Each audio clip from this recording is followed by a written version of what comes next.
कुछ भक्त तो सत्संग के लिए आते हैं,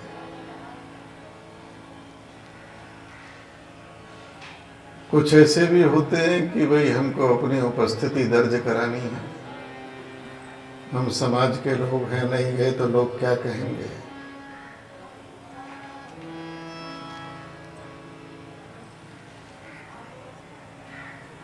कुछ ऐसे होते हैं वो देख लेते हैं कि आज प्रसाद कौन सा बना है।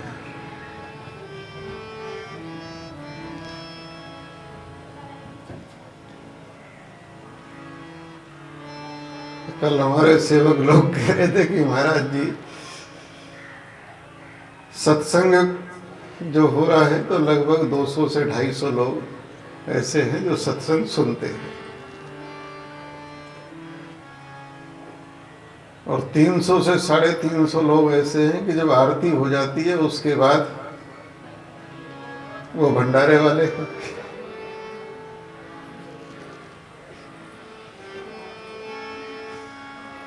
एक ने तो सुझाव दिया कि ऐसा करिए कि आरती में सबको कूपन दे दिए जाए,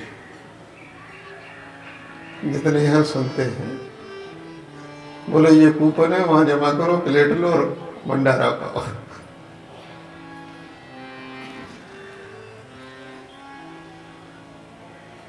अच्छा, कई ऐसे भी होते हैं, कभी कभी दिखाई देते हैं। उनसे पूछो भाई तुम सत्संग में कैसे दिखाई दे रहे हो?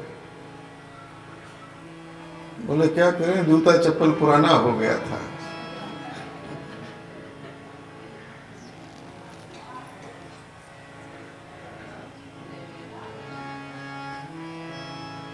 कितनी ही व्यवस्था बना लो, एक गुरुद्वारों को छोड़कर बाकी जगह गड़बड़ ही गड़बड़ है।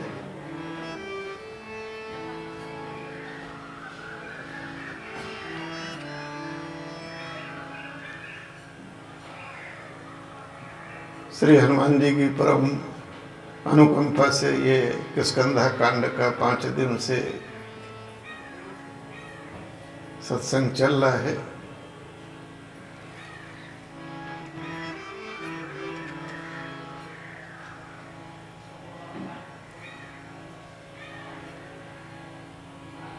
जीव परमात्मा को पाकर भी परमात्मा को भूल जाता है।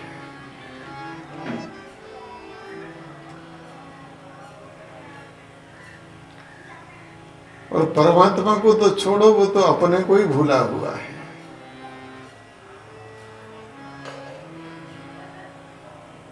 जीव अपने को ही भूला हुआ है कुछ और अपने को मान कुछ बैठा है।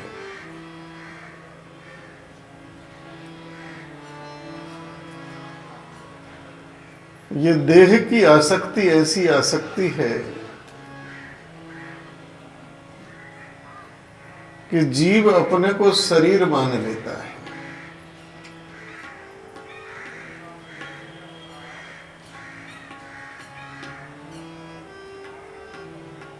जबकि भगवत गीता में स्पष्ट भगवान ने कहा कि अर्जुन, वासांसि जीर्णानि यथा व्यहा, कि जिस प्रकार से शरीर पर कपड़ा पुराना हो जाता है और हम पुराना कपड़ा त्याग कर नया कपड़ा धारण कर लेते हैं, वैसे ही जीवात्मा ये शरीर रूपी कपड़ा जब पुराना हो जाता है तो इसको त्याग कर नया कपड़ा धारण कर लेती है। जाता नहीं है कोई, यहां से आते हैं सब कपड़ा बदल बदल कर। संसार से जाता कोई नहीं है। परमात्मा का स्मरण तो तब हो जब अपने ही मूल स्वरूप को भुलाए बैठा है।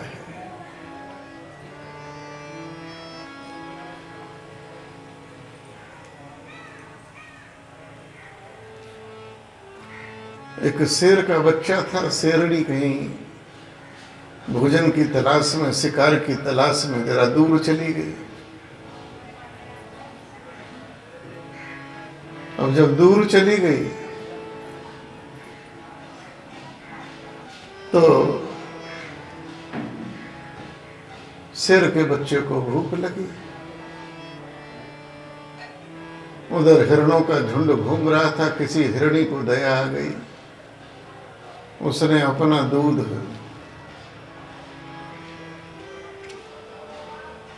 और उस बच्चे को पिला दिया।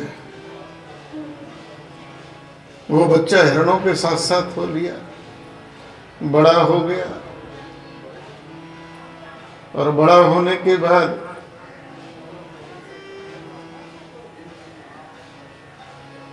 हिरणों जैसा व्यवहार।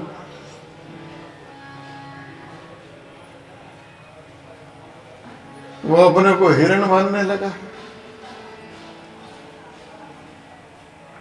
एक बार किसी शेर ने उसको देखा, बोले हिरणों के झुंड में शेर का बच्चा।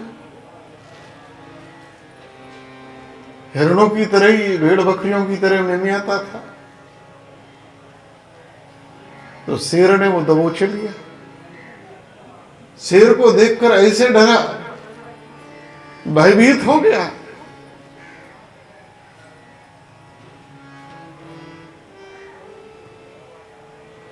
तो शेर उसको निकट में एक जलाशय पे ले गया और गर्दन पकड़कर पानी के अंदर उसको कहा कि देख तू कौन है।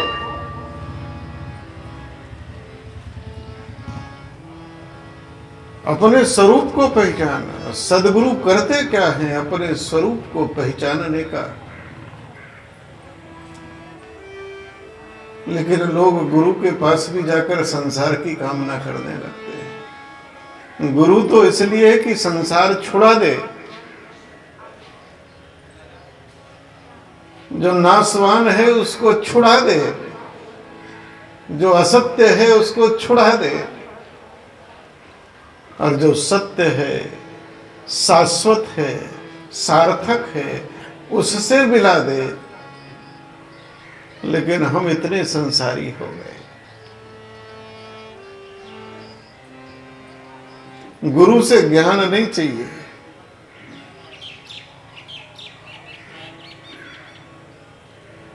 क्योंकि ज्ञान अगर हो गया तो संसार छूटेगा, मोह वासनाएं छूटेंगी, ऐसो आराम छूटेगा।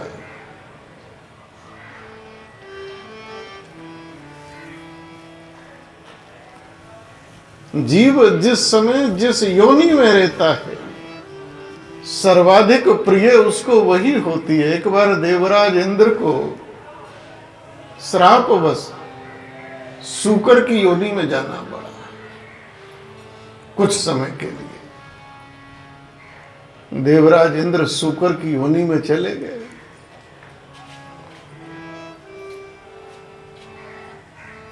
वहां उनका परिवार भी बहुत बड़ा हो गया। अपने परिवार के साथ खूब जहां गंदा कीचड़ हो उसमें लोट लगा रहे। समय बीत गया। समय बीतने के बाद जाने को तैयार नहीं। देवता आए और इंद्र से प्रार्थना करी कि महाराज ये आप शरीर छोड़ें और देवलोक चलें, आप देवलोक के राजा हैं। सूकर की योनि में रहते हुए इंद्र देवताओं से कहते हैं कि ठीक है हम चलेंगे, लेकिन देवलोक में क्या इतनी बढ़िया कीचड़ मिलेगी? देवता से बोले महाराज क्या बात कर रहे हो, देवलोक और ये कीचड़? अरे वहां तो इत्र महकते रहते हैं, खुशबू रहती है। बोले कि ऐसा हमको नहीं चाहिए, ये स्वर्ग है।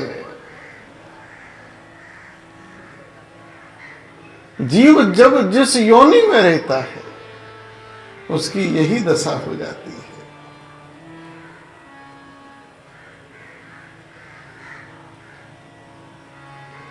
सनातन हिंदू संस्कृति में जो और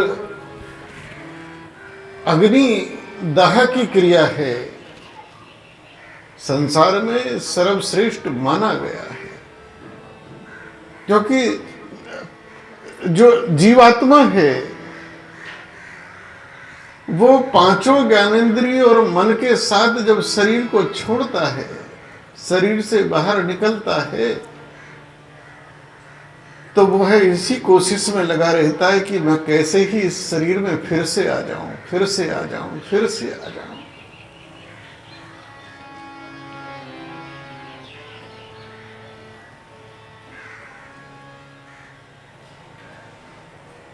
जो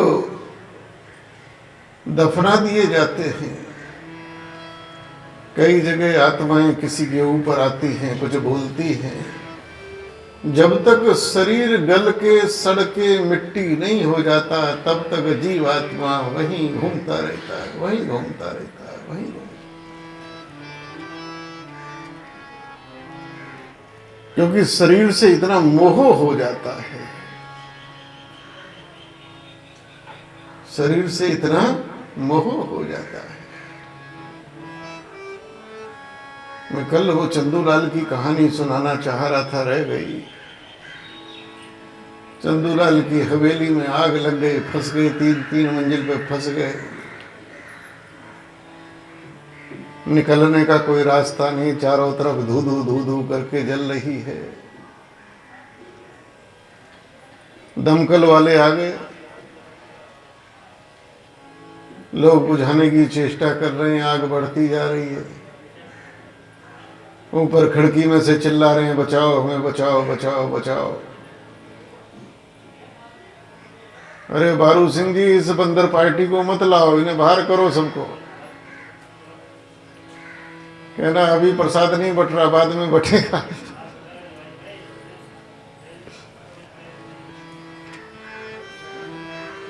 दमकल वाले आ गए, उन्होंने सीढ़ी लगा दी, और सीढ़ी लगाने के बाद चंदूलाल को पूछने लगे, कितने लोग हो? बोले 4 लोग हैं। बोले हम 4 को नहीं बचा सकते,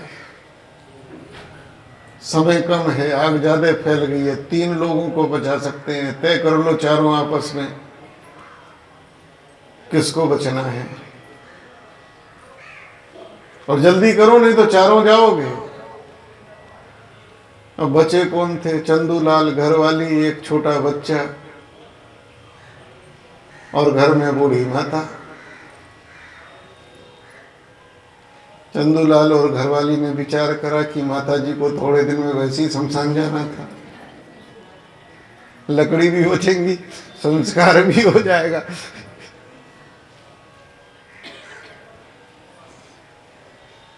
बोले हम 3 हैं, हम 3 को बचा लो। उन्होंने कहा भाई तुम लोगों ने डिसीजन लेने में बहुत देर कर दिया, अब 3 को नहीं बचा पाएंगे, इतनी देर सोच विचार, जल्दी से बताओ 2 लोग। अब दोनों ने विचार करा कि हम दोनों रहेंगे तो बच्चा फिर से आ जाएगा।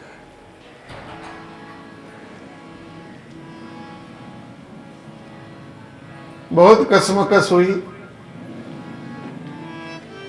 अंत में कहा हम दोनों हैं। बोले फिर देर कर दी, एक ही बच सकता है, तो दोनों एक दूसरे को धक्का दे रहे कि तू चल हट।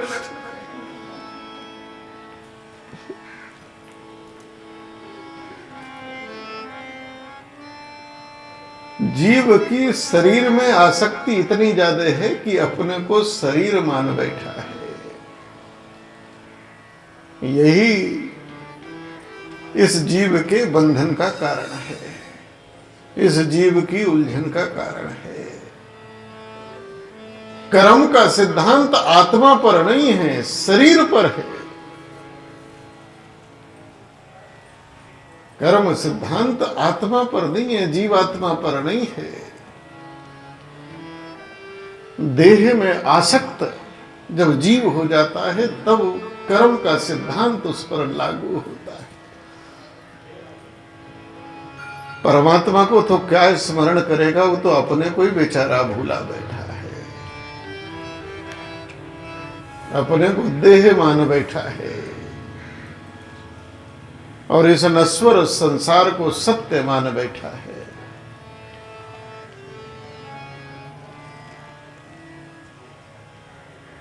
भगवान ने चातुर्मास में पूर्ण करने के बाद सुग्रीव की प्रतीक्षा की, और जब नहीं आया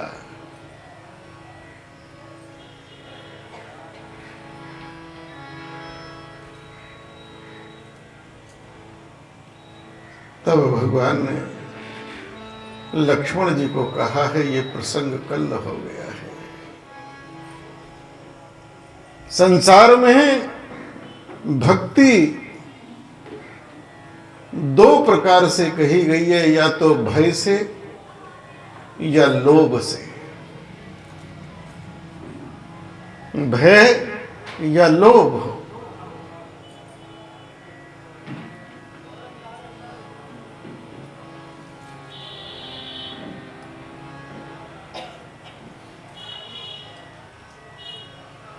भगवान ने भी कहा विनय न मानत जल्दी जड़ गए, 3 दिन बीत बोले राम सकोप, तब भय बिन होए न प्रीत।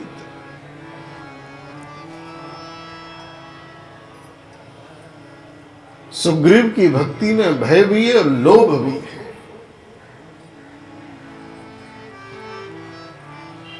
और भगवान कहते हैं भाव को भाव अनख आलस हो, नाम जपत मंगल दिशि। रे जीव, तू चाहे लोभ से, चाहे भय से, चाहे भाव से, चाहे कुभाव से, किसी भी प्रकार से तू मुझे भज, मेरी ओर देख।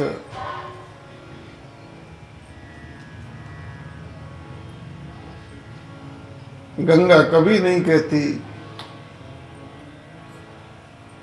कि पहले बताओ तुम पापात्मा हो कि पुण्य आत्मा।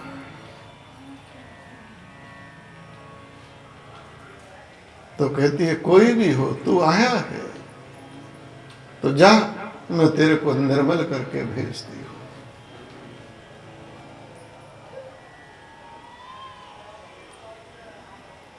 लेकिन कर्म ऐसे नहीं मिटते हैं। कभी कोई ये सोच ले गंगा में नहाने से कर्म मिट जाएंगे।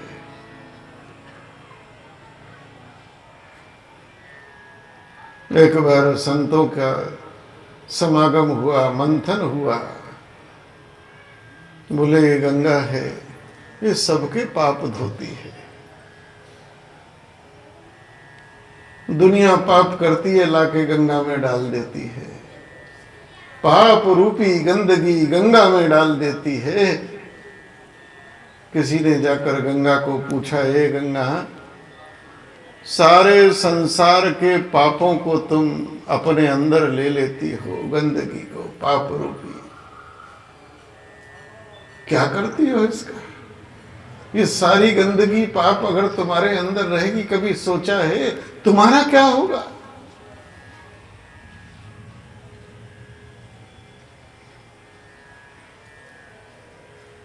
संसार के जितने तीर्थ हैं वो सब लोगों के पापों को हरते हैं।